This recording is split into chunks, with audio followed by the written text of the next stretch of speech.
This is GKW. Welcome to a WrestleMania preview edition of Good Karma Wrestling. I'm Gabe Neitzel from ESPN Milwaukee. Whole crew here tonight as we have Brian Rowitz from ESPN West Palm. Catch him on ESPN 1000 in Chicago, as well as Busted Open Radio Sunday mornings, 9 to noon Eastern Time. He is Jonathan Hood. Quick programming note here before we dive into the WrestleMania preview. Going to be a little bit of a different schedule around WrestleMania for us. So we have today's show, obviously, and then we will be doing live shows on Saturday, live shows on Sunday. Brian is going to be at WrestleMania in Las Vegas, giving us live reaction from there. And no regular show next week, NFL Draft, which is in my neck of the woods in Green Bay, Wisconsin. Everybody's got some draft responsibilities, so no show Thursday. Instead, we are going to be doing a live show after the Raw, after WrestleMania on Monday. So make sure you keep it tuned to your favorite podcast, or just check out our YouTube page, youtube.com/@GoodKarmaWrestling. All right, let's dive into the show of the Immortals. 2 nights this year. Once again, night 1, night 2, Saturday and Sunday. We have all four world championships, 2 on the men's, 2 on the women's, that are up for grabs. And it seems like going in that all 4 seem likely to drop. So of those 4, let's rank them from most likely to least likely to retain on Saturday and Sunday at WrestleMania. Again, the champs on the men's side, Gunther is the world champ, Cody the WWE champ, Io the WWE champ, and then Tiffy is the world champ on the women's side. Most to least likely, 1 through 4. What do you boys have? Okay, most likely to least likely. Okay, so most likely to lose, we will start with Gunther. Oh, most likely to retain. So most walking out of WrestleMania, most likely to retain. Because I believe betting-wise, all 4 champs are underdogs coming into the weekend. Okay, so let me just throw a Molotov cocktail into the works and say Tiffany Stratton will retain. Ooh. How about that? I think that based on everything we've heard from Triple H this week, I think he's ready to kind of tear up some scripts and just kind of go the other way. How about Tiffany Stratton retaining against Charlotte Flair? Charlotte doesn't have to win at WrestleMania. It's not necessary. And by the way, even though they've done great work as of late, does it mean that Tiffany has to lose unless she's punished by the company based on that promo? I don't know. But how about a little bit of a switch of Tiffany retaining with a roll-up? I'd be fine with that. I think for me, most likely, I go the other women's side. I think Io, who's basically been forgotten, who's been complained about as being a part of that triple threat. We all want Bianca versus Rhea, and literally and figuratively, Io's sort of been pushed to the side. Her winning, I think, could do a lot for her. And to your point, someone like Rhea taking a loss doesn't hurt her at all. Yeah, I had Io as my number 2. My most likely to retain, I still said Gunther. Okay. I think that ultimately, again, Jay does win that match, but I could, of the 4, I was more easily able to talk myself into Gunther retaining and continuing him as this dominant champion, which is, again, something that Triple H has liked to do since he's taken over. He's had these long title reigns. And so switching all 4 at WrestleMania, I could talk myself into Gunther still being this dominant champion beyond WrestleMania. Again, even though I agree with the odds where it does not seem likely that any of the 4 are going to retain. Gabe, I want you just to imagine that Gunther finds a way. As I mentioned, he's the Jokic of WWE, where he goes on a 14-0 run at the end of the game, and then that's it, right? Yep. He just goes just like that. That's what he does, because usually the way it works is he's on his heels, and all of a sudden, clothesline, body slam, some kind of submission move, and then it's over. Just like that, right? Mm-hmm. I want you to imagine in Las Vegas, a quarter of the fans taking their coats and going up the stairs and leaving if Jay doesn't win. After all of that, of the yeeting, I would just like to see the fans like, you know what? This is not for me. My guy didn't win. So long. And they start leaving. Isn't that the opening match on Saturday? Yeah, match number 1, main event Jay, match number 1 of a 2-day event. And him losing would be amazing. Yeah, that's what I'm saying. Like the positioning on the card kind of makes me think that maybe Gunther is going to be walking away the champ on Saturday. And then everyone going, oh, man, that sucked. But then you've got whatever else is going to be coming after that. You still have the triple threat to look forward to that night. I like the idea that shocked. everyone's yeeting the whole entrance because it's going to take 30 minutes. Yep. And then Jay loses, and then Tom is like, Mildred, that's it. We're out of here. Get the keys. Out. After all that good yeeting, money on those tickets. These are not cheap Mania tickets. I don't know if they can do that. I'm just telling you that would be amazing. And it's like now the fans would say, well, we're never going to believe in Jay. Main event Jay Uso keeps losing to the champ. So guess it's never going to happen for Jay. Main event Jay. Yeah, but they get the fans right back. You have LA Knight come out for match 2, and all of a sudden the fans are back into it. And then he loses also. I was about to say, but people do love Jacob Fatu. Yeah. Like LA Knight, again, if he were to lose his match, it wouldn't be as bad because people love Fatu and the Samoan Werewolf. Like he is pretty over as well. Yeah. I mean, I have Gunther 2 on my list. I have EO 1, Gunther 2. There is more storyline there. It does feel like with them being in the opening match, there might be some buyer's remorse with Jay winning the Rumble and be like, oh, this isn't working. Because even you get the emotional promo 2 weeks ago, and then this week we're right back to the same yeeting and standing in the announce table and doing the same thing over and over again. Like, it ain't working. You know what I think? I thought about this going into the show. I said, Jay Uso is kind of like a rapper or some kind of artist that may not be like the greatest on the mic when you have an interview, but he gets the crowd going. We know a lot of people like that, right? Just like, you know what? That guy's just got charisma and he's cool. And I like his hits, whatever his hits are. I think that's different than a wrestler, Gabe, where it's just like a wrestler tells you what he's going to do. He's got 5-star matches, all this stuff. Jey Uso's just this guy that's got this charisma. People like him because he's cool. He's got the glasses. He says yeet. He's got a catchphrase. It's kind of it. Some people like that. Yeah, and look, despite all the bitching and moaning from Brian Rowitz over the years about Jey Uso, he does connect with the fan base. Yeah. And has, by the way, connected with Brian Rowitz's son, who has yeeted very recently at a Marlins game. Instead of doing the wave, his son decided to get those hands up and just yeet. He is very big in the 10-year-old community, the 9-year-old, however old my kid is. I told Hood, my flight over here, there's a grown man in a Jey Uso shirt and pants. I had to bite my tongue a little bit. I was like, sir, what are we doing here? What are we doing here? Says journalist Brian Rowitz. That's right. I mean, it is undeniable the connection that Jay has and has had with the audience. Like that is undeniable, whether you're a fan of him, whether you're not a fan of him. Like he has the crowd in the palm of his hand every time he goes out there.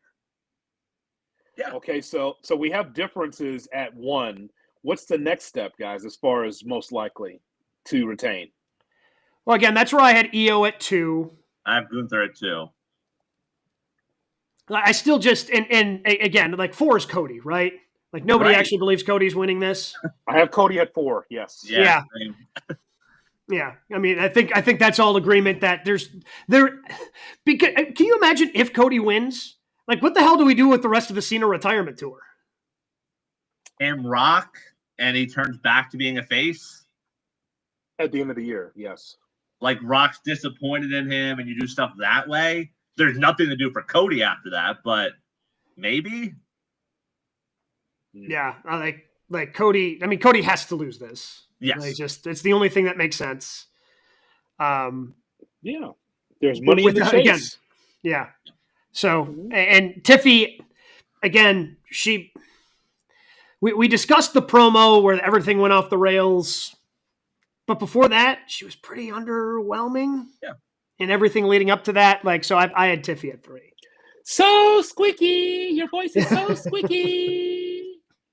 It just, I feel like her losing this weekend, which I think she will, it definitely takes a lot of the wind out of her. And like, I feel like it's a while until we see her back in this big time of a spot. But how about a roll up 1, 2, 3 and then keep this thing going? Like, I don't need Charlotte to be champion right now. She doesn't. Charlotte, you talk about Tiffy. Charlotte, outside of some booze, is she really getting the reaction to it's like, I got to see her in the ring? No. We just want to see her talk herself into a hole again. That's it. I mean, I'm not trying to see her come back and to be on top again in the women's division. We've seen it. It's time for something new. They booked her though to be the strong badass, like on SmackDown on Friday night. Like they booked her stronger. Again, maybe that's the old swerve. She's the one who's going to be standing on top, and then it ends up being Tiffy going over at Mania. We'll see what happens this Friday. But Yeah. I mean, I'm guessing SmackDown, and I am not, by the way, this is a criticism of WWE, but I'm completely fine with it. Like Raw was completely skippable. Raw was completely skippable on Monday, but also this close to WrestleMania, I completely understand putting everybody in bubble wrap and not doing anything risky because you don't want to mess up the cards that you've put together over the last handful of months. So Raw, it was skippable, but I'm completely fine with that because we're too close to WrestleMania and you don't want to mess anything up. You got the Andre Battle Royal Friday night, though.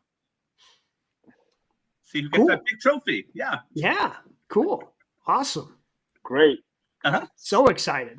I guess if we're going to add on here, Liv and Raquel, we believe that they will retain if we're going to extend it out more. I think Bayley's heel turn is coming. Yeah. I don't like makeshift teams normally, and this Bayley thing just got hot because they went through the women's tag team turmoil thing, and so Bayley and Lyra, it's fine, but I think that Bayley's going to turn here. Mm-hmm. Yeah, and that's going to give Lyra something, right? Like hopefully that starts to build, because I know that's been a big criticism of her on our show. Like, okay, why do I care about Lyra? And hopefully a Bayley heel turn will give us more reason to care about her and her Intercontinental Championship run. I'll also say title match wise, the IC title. I feel like you make case for any four of them. I think Dom wins, but I'd be okay with any of those four winning this weekend. Braun, Penta, Finn, and Dom. Damn it! Can Braun hold on to the title for a minute? For God's sakes, 2-time champion within 12 months. Christ! I don't know. Dom in a title run. That's some fun heat right there. Dom should be champion. Sure, he's done great work. Yeah. But I mean, Braun is doing some tremendous things, man. I think one show we have to break this down of like him against Rick against Scott Steiner, and just as far as athleticism and things that he's done, he's been spectacular. Some of the things he's done. Everyone else is banned from doing spears as long as he's on the roster, because it's not going to compare to him. So just retire that from your moveset, Jay. I mean, I don't, but also with Braun, I also feel like he doesn't need the IC title anymore. Yeah. Like, I don't know if he's ready for a run at one of those championships. I don't know if he's quite there yet. Maybe he takes a run at Gunther if Gunther retains, or goes after Jay. I'm not sure, but he doesn't need the IC championship. You can do some cool stuff with him and continue to build him up, because he's going to be he's a future world champion in the making. Mm-hmm. So I think he can leave the IC championship behind and still, like, it's not going to hurt him if he loses this match and then he shows up on the Raw after WrestleMania and spears the hell out of someone to set up his next opponent without the championship. I think we can have some fun with that. Well, here's some fantasy booking. You have to do some massaging, and they don't care about shows anyway. He could drop the IC title, and then he could pursue Jacob Fatu's U.S. title. I mean, the draft is supposed to be shortly after Mania here. There we go. Fatu versus Braun. Let's go. Sure. I mean, you got 1 million titles there. Just take them all. It's way too many titles in WWE, but that's fine. I think the last one is War Raiders and New Day. New Day, do they have to have the championships? Can't the War Raiders win this one? Give them a spot? Feels like New Day has to win. Yeah. Woods has never won a WrestleMania match. I saw that number floating around this week. He's like 0-6 all time at Mania. That's interesting. Yeah. It feels like New Day kind of needs that win to at least try to not squander what they've already squandered. Yep. So there you have it. Again, it's a lot of championships, and some are not defended at WrestleMania, which we'll get to later on. That's right. All righty. We've got to get to some other top stories, maybe sprinkle in a little AEW as well, as it is WrestleMania week. We called the 3 count, top 3 stories in the world of professional wrestling. What do we have at number 1 this week, Brian? Let's go over to the world of AEW. Last night, a historic Dynamite, the longest running primetime show on Turner Sports. They passed Nitro. So when you look back on it, will AEW be remembered more fondly than WCW? I can't imagine the answer to this is going to be yes, because the Attitude Era is just romanticized to such a level among pro wrestling fans, and they had their run. Like I cannot imagine a world where AEW is able to overtake WWE as the more popular wrestling company. Like, I just don't see it. And, again, you've got Eric Bischoff, who released the most backhanded compliments and release or whatever he did yesterday ahead of it. But to his credit, by the way, said, I don't watch anymore, but yeah, congrats to them. They've done a good job. Pretty much, yes. I don't watch anymore. All right, then I don't have to hear you criticize it anymore, Eric. You're not watching. I don't have to listen to you criticize it. Sweet. But and again, Eric still lives off of, he named his podcast 83 Weeks, for crying out loud, right? He's still living off of them going over WWE in the ratings 30 years ago at this point. But to their credit, AEW is never going to go over WWE the way WCW did, even though it was for only 83 weeks. So I'm guessing WCW will always be looked at a little bit more fondly, despite AEW being a longer running company. Yeah, so first of all, it's hats off to AEW for a number of reasons. Number one, to be able to still have a viable television contract with Turner, to be on both channels on TBS and TNT. That's awesome for them.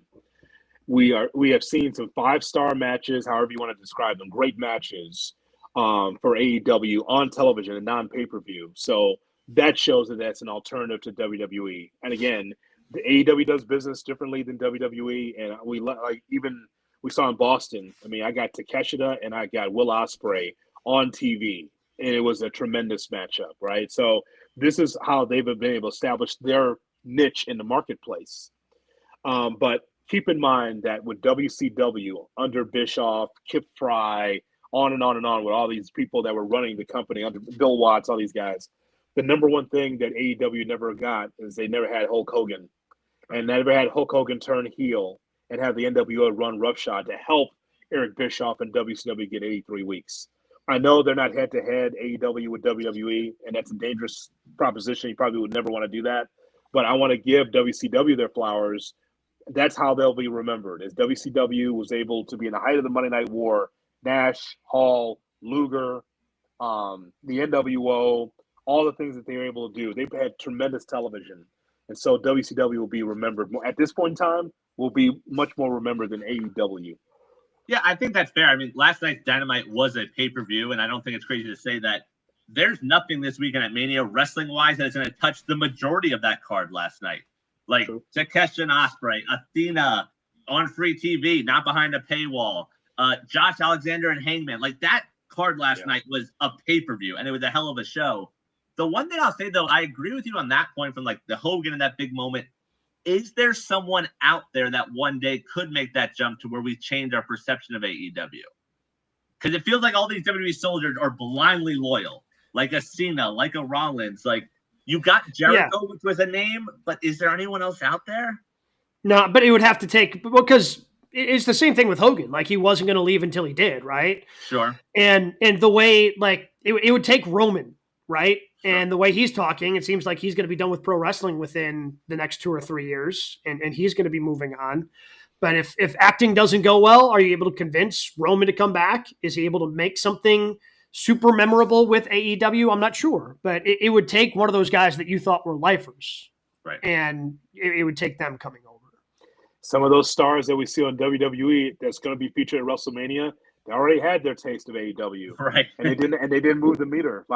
The Cody Rhodes thing is something that we got to talk about one day, Gabe, Brian, because it's we were on the air, all of us talking about Cody Rhodes, and just I can't believe that AEW fans are just regurgitating, spitting out Cody. Cody, we don't want you. Cody, you're never going to vie for the championship. And now that guy's going to be main event at WrestleMania. You had CM Punk after 10 years gone. He comes back. I was there in Chicago to see his return, and I saw grown men crying. They couldn't believe that CM Punk came back. He was there, and they kept rolling him out there. I went from Chicago to Milwaukee to see CM Punk in his first 2 weeks back, right? And I'm watching just it's already tired because they didn't know how to book. So it could be Roman Reigns. It could be Goldberg in his prime. It could be anybody else. Does AEW know how to handle those guys? And the answer, a lot of times, is no. Right. They don't know how to book them. So, that's a problem. Well, I just assumed that Paul would be coming with Roman. Maybe that's a bad assumption on my part. But that's what it would take. But Paul coming over as well and like, hey, using some of his Paul magic, that's what would, potentially change those tides. I will say the thing with AEW that's going to be remembered most fondly whenever that day comes is like the American audience getting to see guys and girls that they wouldn't have seen if AEW didn't exist. Like the Ospreys of the world, the Elite. Like as much as they did, they sold out for Darby and Ring of Honor. Yeah, like Kenny and all that. Like we wouldn't have seen them as much as we did unless you were like a sicko fan. Like we're getting to see those guys on weekly TV. Hangman, Swerve getting the opportunity he's getting right now. Like that is something that when you look back on WCW, yes, you had the names, the Hogans, the Halls, the Nashes, but also a lot of those young stars were squashed there. Like the Jerichos, the Eddies, the Benoits, like they didn't really get their opportunities there. They were squashed. We're getting that in AEW, which ultimately is probably why they never passed the WWE, but at least we get that as wrestling fans. The revisionist history game is so funny with this on some of these old podcasts because they talk so much about the NWO. Right. And then underneath you got Regal and you busting his ass, Jericho, Benoit, like Mysterio. And they look back like 30 years later and say, oh, those are good matches. Yeah, no shit. Right. They were yeah, they were really good. But you kept talking about the NWO and Hogan and pushing them, DDP and everybody else. Like these matches underneath are classics now in AEW. So, yeah. Well, and again, the one thing that the one thing I would say AEW has done a better job of than WWE in their first handful of years of existence here, whatever we're at now, they've done a better job of building younger stars. Mm-hmm. I mean, Jade Cargill was built by AEW. Presentation was basically the same as she jumped over to WWE. Same thing. I mean, we've talked about how Ricky Starks or Ricky Saints, whatever his name is now, not necessarily the youngest guy. He's actually in his mid-30s, but being presented as basically the same guy over in NXT. I know we're going to get to this later in the show, but it appears that we're going to be seeing what's her name jumping from AEW over to WWE. I'm guessing she's going to be presented pretty much the same way. Yeah. So AEW's done a pretty good job with some of the young stars that they've had and being able to present them. Again, whether that is Will Ospreay, who was pretty young when he started in AEW, whether it is some of these younger women that they have, like Julia Hart. Like WWE, the only young person they've been able to really cultivate and build over the last handful of years is Braun Breaker. Yep. And I think also like AEW is going to benefit from seeing the way WCW died. Like there's a book out there, The Death of WCW is one of my favorite wrestling books, and it goes through like the last year or so and just the inconsistencies and how terrible it is. As much as we criticize Tony for some of the booking, I don't think we're going to see some of that stuff at the end. Like David Arquette's not going to be the AEW World Champion one day. So that's, I think, going to prolong this company and keep them top of mind. I mean, that's tough. That's tough to hear for your boy, Paul Walter Hauser. That's really tough news, I think, for you. He's a real wrestler. Arquette was just a celebrity. No, that's totally apples and oranges. Just so you know, Browitz has already contacted Walter Hausen while he's in Vegas. He's already there. They're going to connect and have a nice lunch, I'm sure. Talk about MLW. You'll break it down with him. It's unbelievable, this guy. No, but like a progress show this weekend. Yeah, and you'll be there. And please, send video, please. He'll be there.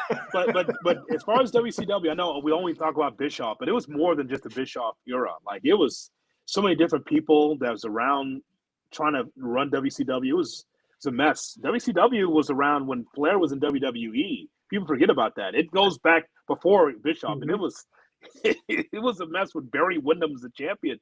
They didn't know what direction they wanted to go. So I would say the reason why Bischoff has closed the chapter is because he knows he's gotten beat. He had a nice 83-week run, and then he rested on his laurels and got cocky. Mm-hmm. I'm surprised that on Dynamite we didn't see Tony Khan laying on a motorcycle on a Harley with a crown on his head, saying, "Look at me." Yeah. Like Bischoff did more shots. I was surprised by that, actually.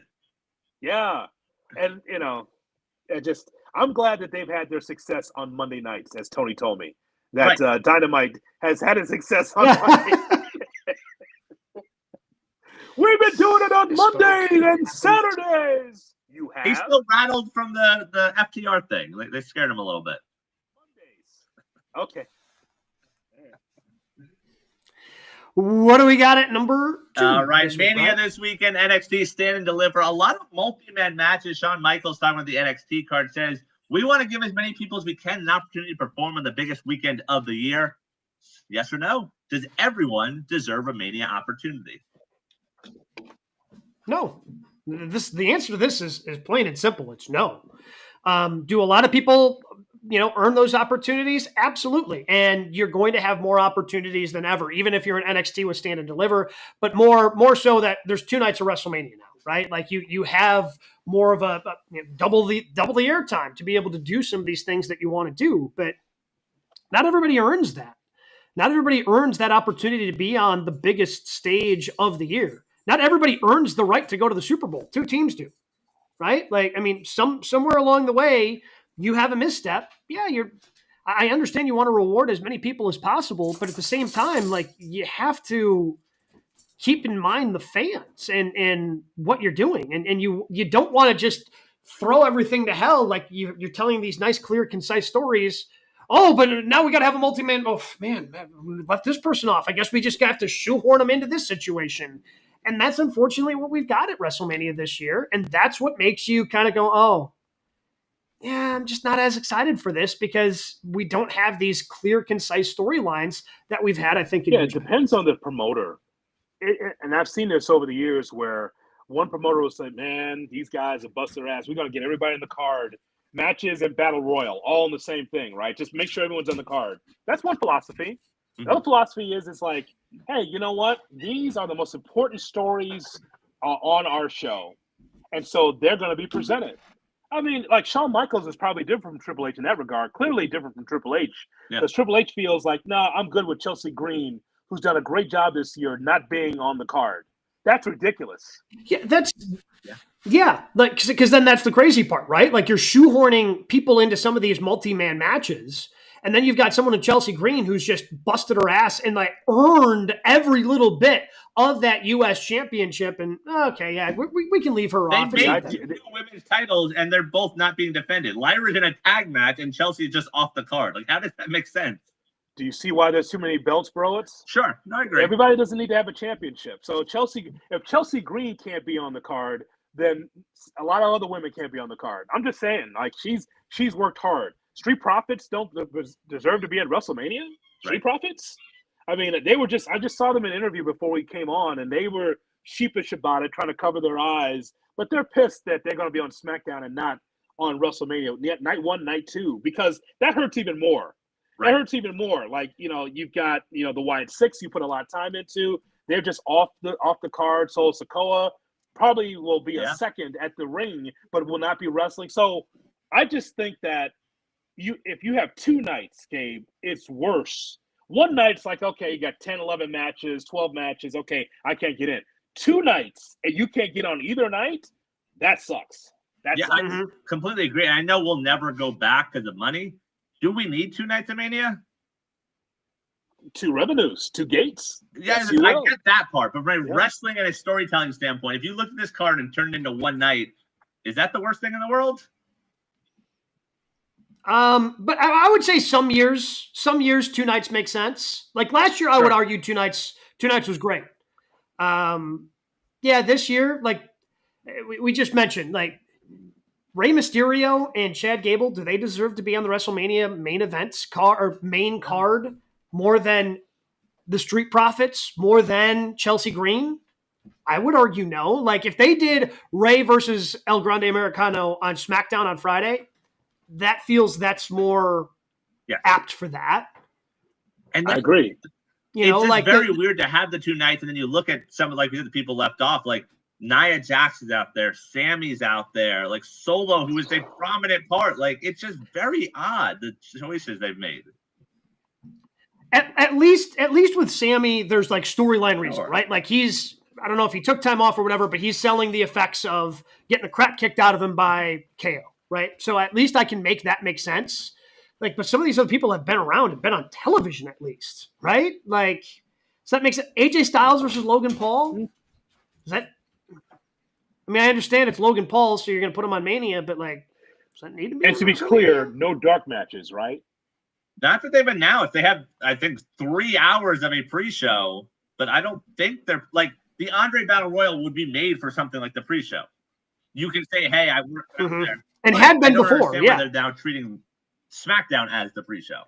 See the way, and again, we're talking about how bookers do it differently, guys. So from Tony Khan's standpoint, it's like, okay, I have my main card, which is long, and it's a lot of matches, but they deliver.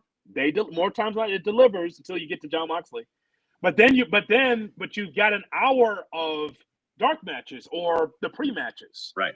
So at least those guys are getting on. And those matches are pretty good too, by the way, to set the card off an hour before the actual pay-per-view. And if you're Chelsea Green, look, I understand you want to get Randy Orton on this, but I'm assuming it's going to be Aldis versus Orton. Yeah. Aldis doesn't deserve a spot.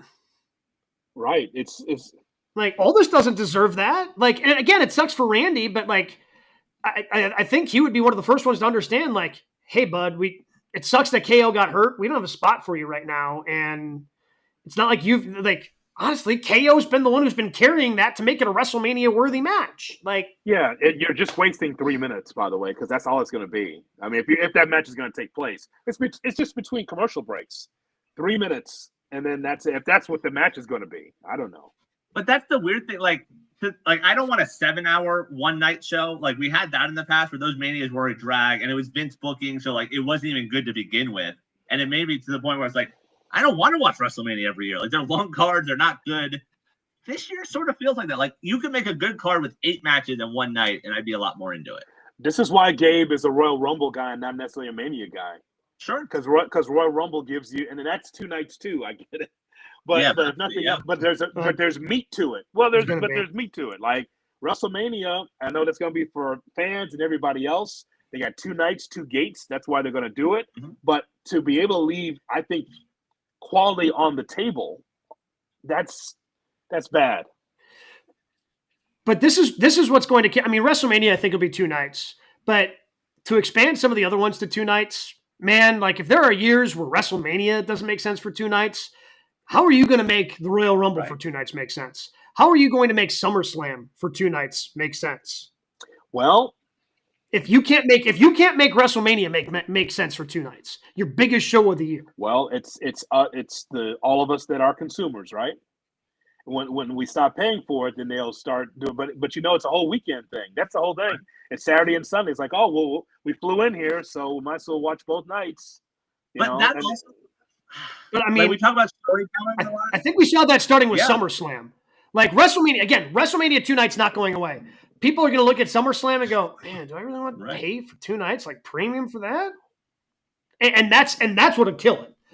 I mean, WrestleMania is such a big event, and for people like it's for everybody. Like WrestleMania used to not be for diehard fans like us. I would argue it's gone the other way with Triple H and his booking. But even like Brian a couple of years ago, I mean, I guess it's more than a couple of years ago at this point, but when it was in New York, like you had a ton of fun going to all the other shows that were going on. And maybe you'll check out, a little bit of WrestleMania, inside MetLife. I was offered like tickets. WrestleMania. Like, someone offered me tickets to Mania. I was in New York, and all that stuff. Like, no, I'm good. I'm gonna head home. Like, I wanted no part of that. I was like, I wasn't gonna sit through the 17 hours of it for matches that I don't want to see that are just all sports entertainment. Like this card, like we talk about storytelling, they haven't done a good job making us care about all these matches. So if you were to make, and I guess this is an impromptu question that I'm asking you guys, so you may not be ready for it. I'm just looking at it. If you were to make an 8-match one night, what are you cutting? Because right now there's 13 matches. Again, Orton is not official, so right now there's 13 official matches on night 1 and night 2. So what I'm cutting is the U.S. title. Like we don't need LA Knight and Fatu. It's sort of thrown together. The tag titles, like as much as they've dropped the ball with New Day, they're not telling a great story there. The Rey Mysterio match. The women's tag, like I'd love to see more women's wrestling, but like that's just thrown together. Like, hey, look, we have them out there, and the AJ Styles match, and then you have 8 matches that are a good 8 matches that you've actually told stories around. I don't. Yeah, because Jade Cargill, I don't mind them cutting. I don't mind them cutting Priest McIntyre. I can watch that on SmackDown. I agree. The only reason I wouldn't is just because of Drew. Like we talk about guys busting their ass year long that deserve an opportunity. It's Drew. This feels like a wasted opportunity for him, but I don't know. He loses again. It sucks. I don't want to see him lose again. He's not a jobber. You know what I mean? Agree. So I think that you hit it. I think that's right, Brian. Mm-hmm. Yeah, when I look at this, you can have 8 matches and have a solid night, and then don't forget have a really fun night. SmackDown, and you're already in town, by the way. You're already in town. So SmackDown is 3 hours. You could fill the rest with the 3 hours with Joe Tess, and you'll be fine.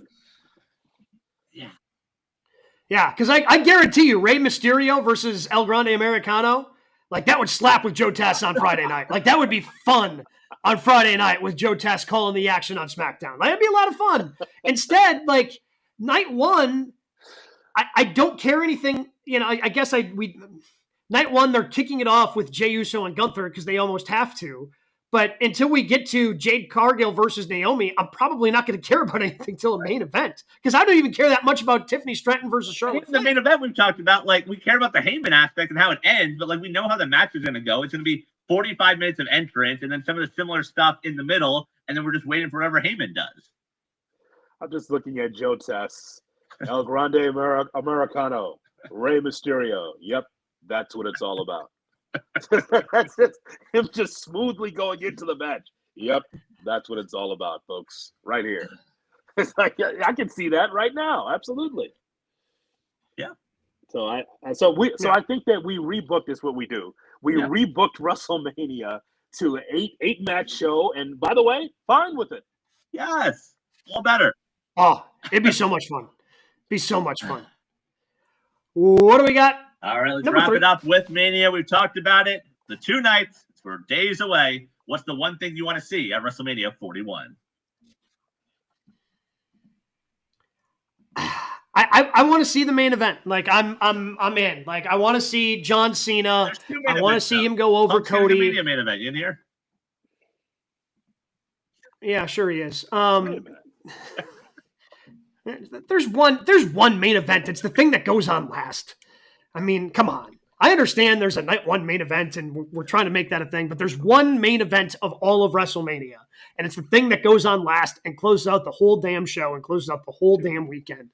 Like that's like calling the last song of a play. Like you go to a musical on Broadway, the last song isn't the grand finale. No, of the first act. No, that ends the first act. The grand finale is at the end. Like when they're all getting together and singing, singing and doing the song and dance. Cody versus Cena is the main event of WrestleMania 41. And I want to see the match. I want to see if Cena wrestles any differently now as a heel. I just want to see it all because it's not something that we're used to seeing as with John Cena as a heel. I want to see how Cody reacts after his first loss in, forever at this point. I want to see it all. I want to see how they meticulously tell this story, presumably, again, without The Rock, and with those two going head-to-head to close the whole thing out on Sunday night. The one thing I want to see is The Rock at WrestleMania. That's what I want to see. And I want to see which way that he swings. Like, how does he involve himself in this matchup? See, John Cena is a heel. And don't know if a chicken shit heel yet. Not sure about that, but I think he's going to have to be a little bit.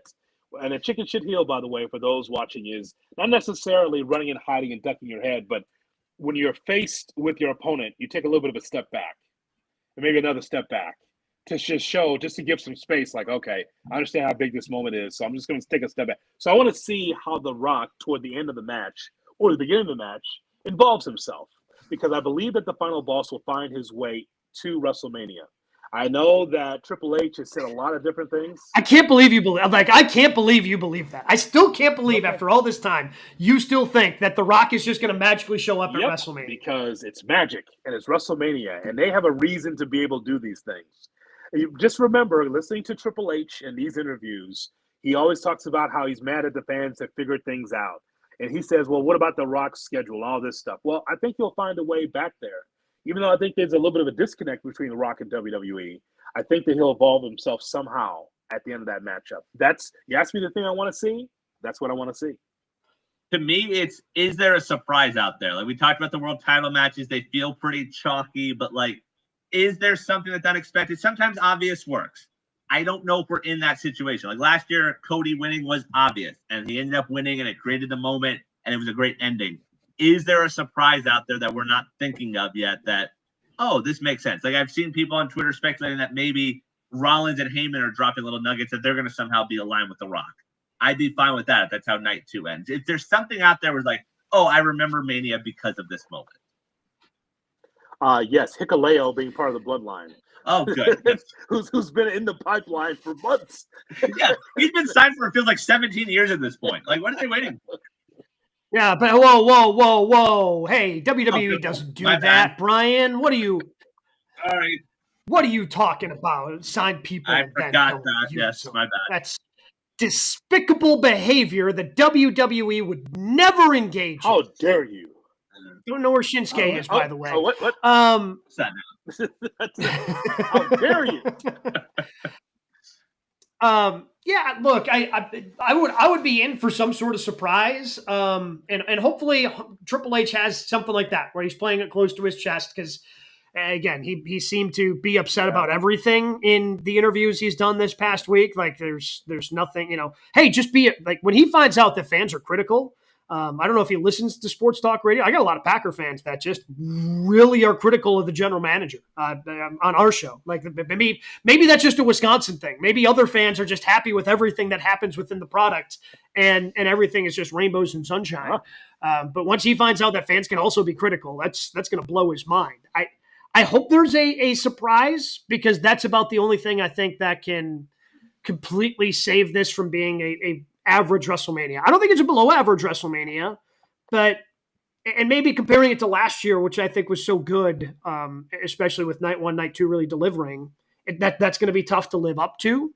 But it just feels like this one's lackluster a little bit. Yeah, I think that those are the things. I mean, based on the matches, I don't know how much that you could shoehorn in as far as like, out of nowhere. That's what the Royal Rumble's for.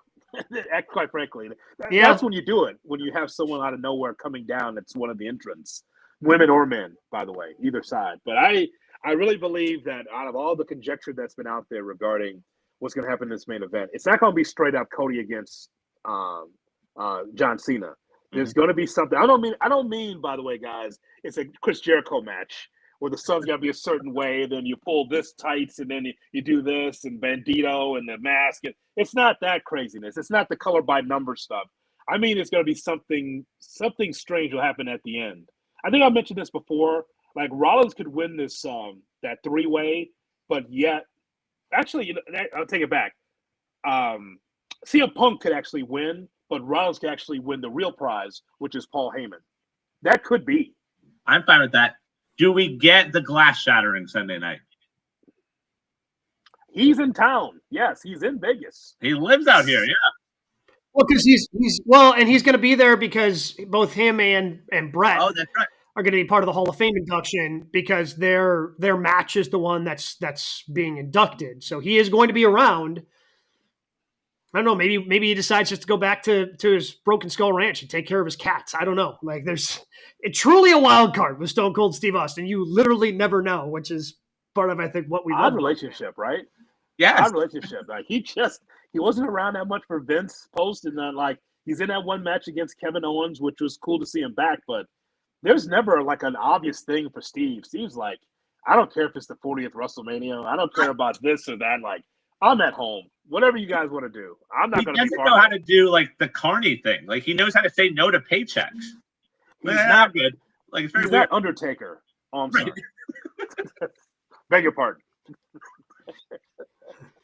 Things you're not supposed to say sorry, out loud. Gabe. I apologize. I didn't. One dead He's man not going Taker. down this weekend if you want to see the one-man Taker show. Struggling. The one dead man isn't the one dead man show? Come on, get the branding right, Brian. Struggling Come on. to sell some tickets there for that. I've seen some empty. I read some empty seats. I noticed there for that. Brian will be there to cover it for us. Not really on my list. I don't need to see that show. By the way, all respect the Undertaker. I don't need to see the one dead man show. You know why? He's got a podcast. I hear a lot of these old stories already. Yeah, I was about to say, like, there's a way to. I mean, we lived a lot of it. He's been one of the more, especially since he retired. Like, he has been more than willing to like open up, take a look behind the curtain, now that he's no longer the Undertaker and he's just Mark Calloway. Like he's completely cool with doing a lot of I'd go see an indie show or 4 or 5 before I saw that. That's just for me. I mean, yeah. Anything else that we think could be, again, I just don't see like a surprise waiting around the wings of, again, I don't expect to see The Rock. I don't expect to see Stone Cold. Rock will be there. Rock will I be just there. don't. The Orton opponent, like if it's not Aldis, like do we You get want it to be- excited for a Miro or an Alistair? Miro. But do you want? But whoever debuts against Orton is going No, to those lose. guys don't lose. So I don't know if you got the word on that one. That's good. Yeah, that's kind of the problem. So you want me to come back and to lose? Yeah. Yeah, we're still paying you, pal. Like the check's going to clear regardless. Like just take an RKO and it'll be call it a freaking night. Andrade or something. I don't know. It's like, oh, by the way, another group that's not part of it. This what's the name of the group? God. Phantasma. Legado del Fantasma. There you go. Yeah. Nothing. No, nothing. After that great Birdo match we saw last week, like those guys not involved at all. Like, okay, well, either just filler on either are the SmackDown. AEW guys. Either are well, I guess Penta is, but no Rey Yeah. Fenix, no Andrade. Like all these guys they brought over. Nope. But hey, you get Ricky Starks versus Ethan Page on an NXT show. That's better. Okay, that's fine. I'm in for that now. I'll watch that. That's your guy. And by the way, you didn't have to run Phoenix out there, quite frankly. Right. The day after Mania, he's out there. It's like, wow, Rey Fenix made it. Now he shows up and it's like, oh, we don't see him in Mania. Right. Okay. You could have waited. They could have just waited, but they just wanted to stick in the AEW so bad. It's just amazing. As soon as he's released, it's like, yep, we got to put him on TV. Well, put him on the day after Mania, and then, bow, that's great, fresh. Well, here's the problem, though, Woody. Like, they got way too much TV time to fill right now, with SmackDown being 3 hours. I don't know why they felt the need to go 2.5 hours with Raw this past Monday, but they did. A lot of time to fill. That's the ticket I would not have. I would not pay for a ticket the night before WrestleMania to a SmackDown or Raw, because I'm not going to see it. I'll be looking at the screens the entire time. Yep. What do we got at News and Notes this week, Brian? Right. WWE executives making the rounds as part of WrestleMania week, and President Nick Khan on the Bill Simmons podcast talking about talent being added, acquiring too much talent, said, quote, "That's not something we do. We won't sign and bench people. We sign people who we want to use. If another entity signs and benches people now, that's not something we would do." Yes, and then Bill Simmons said, "So what do you think about the 81 Celtics?" I mean, okay, so where's Omos? Where's Shinsuke? Like, you mentioned some of the other people that, we thought were going to be part of the Bloodline story that have not been. Just a lie. Just a lie. And look, and sometimes creative doesn't have anything for you. Like, all right, then release some of these people. Hours. How do you not have something for them? Okay. Just to be brief, guys, we're in a wrestling war. It's an arms race. There's a lot of people benching AEW, that's true, but also people benched in WWE. And they don't do house shows anymore, so they're not working at all. Right. They're not on NXT. They're not on SmackDown. They're not on Raw. They're not on Speed. They're just sitting at the crib or in catering. This was a problem under Vince. It's a problem now. I know you can't get everybody on the card. We just talked about that, right? But the idea that you're going to lie and say that we don't acquire talent and bench them, of course you do.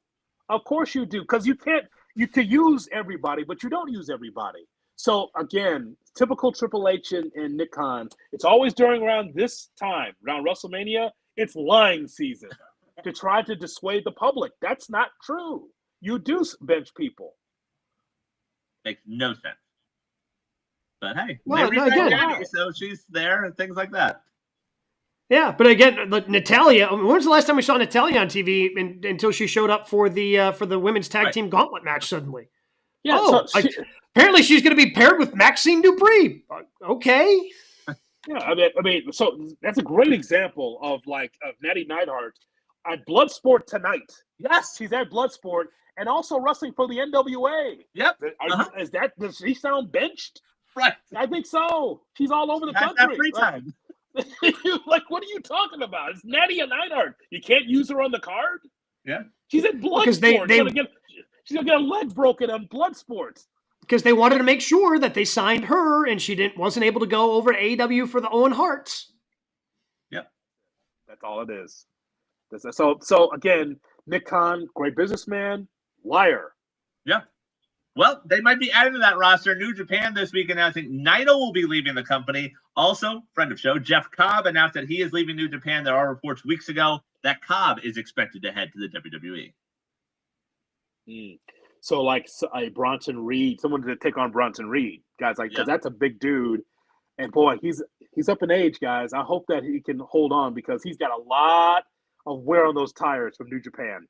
We love him on the show, obviously, but hopefully he'll get get a nice run, get a good paycheck because he hasn't been on that surface, on that level in WWE. He had a cup of coffee, I think, in AEW a couple times, but now with him, but good for him. Get a good payday.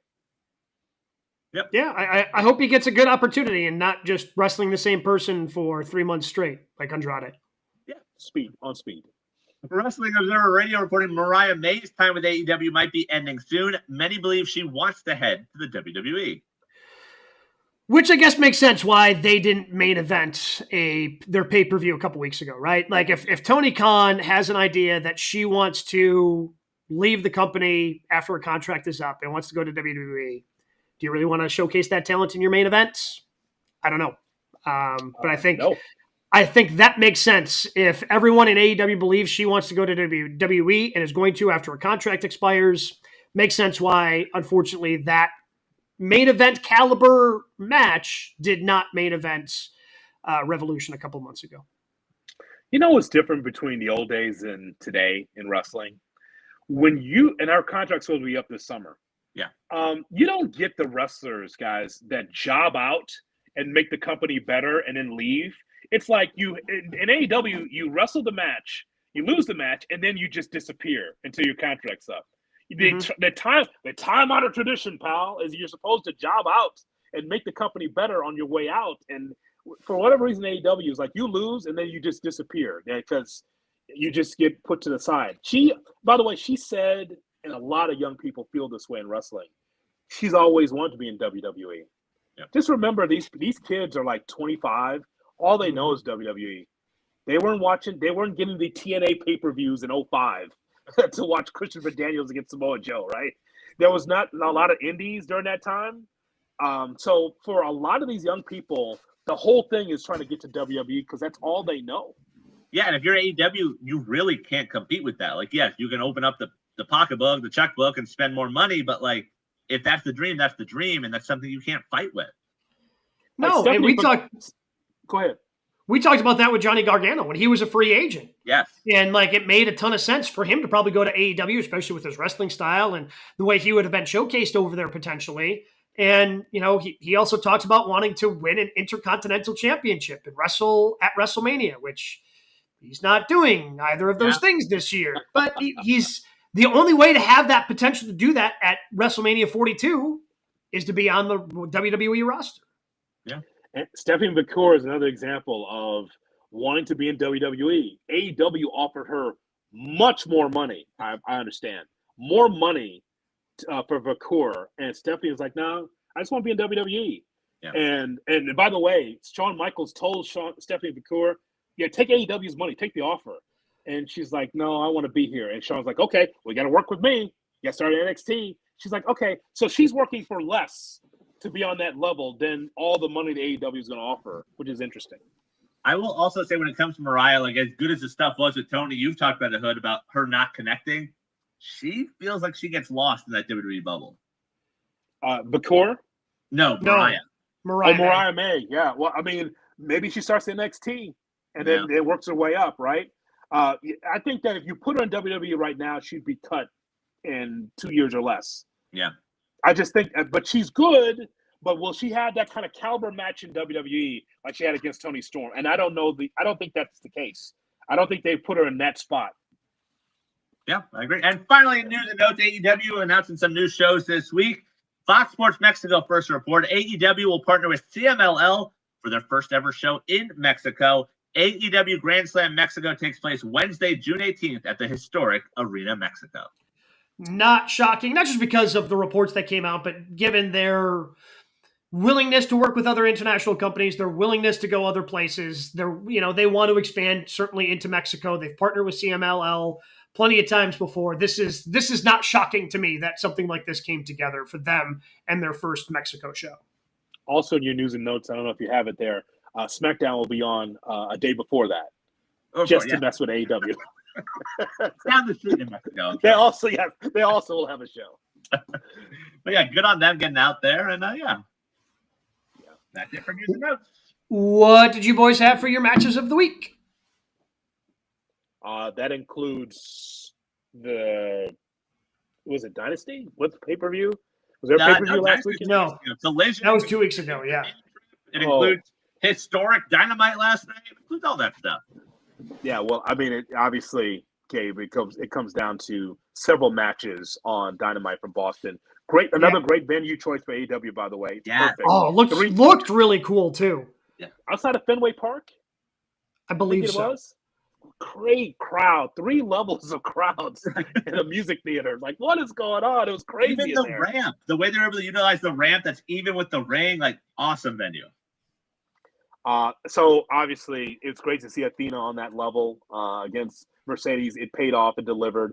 Should have been a pay-per-view match, but it was an Owen Hart semifinal. So, okay, I enjoyed that match. Why did we race through?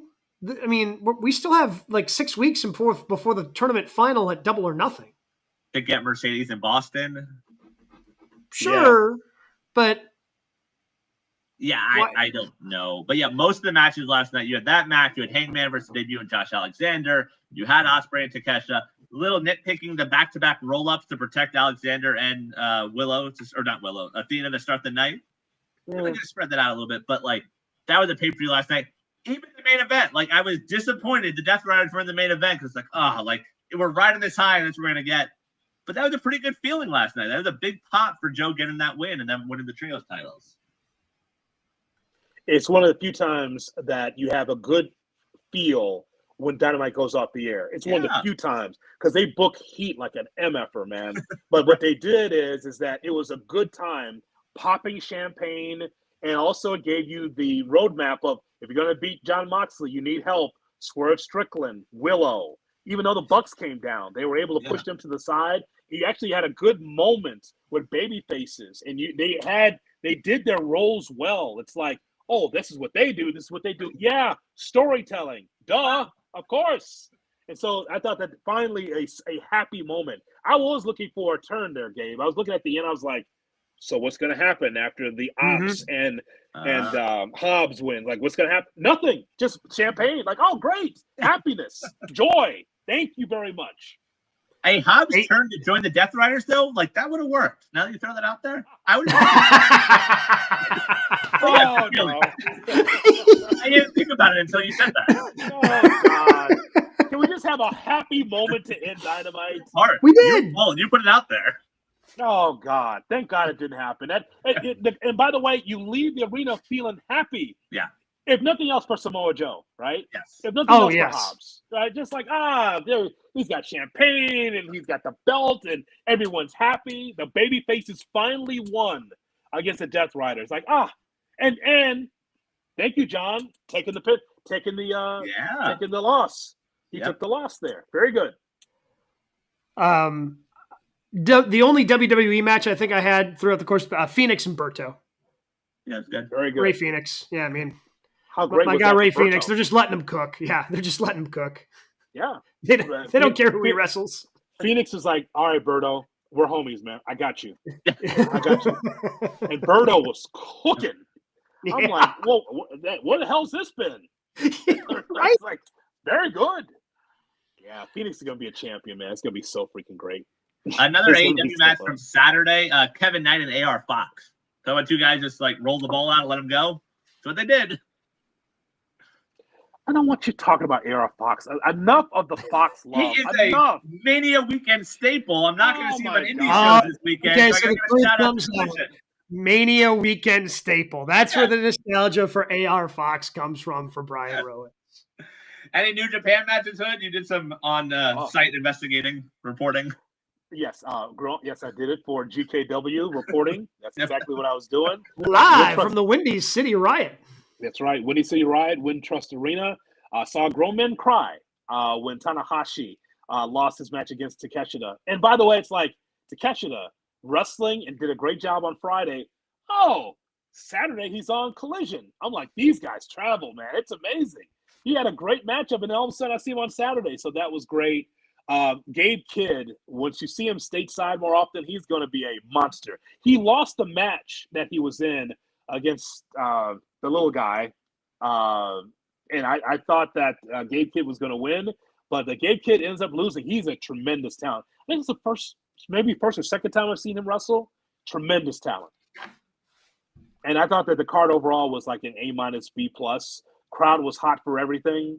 It's always strange, man. You go into it's not like this show covers New Japan very often. So when you go in there, it's just like they know all the chants, they know the little clap that they do beforehand. I'm just like, oh, I feel like I'm in a foreign land.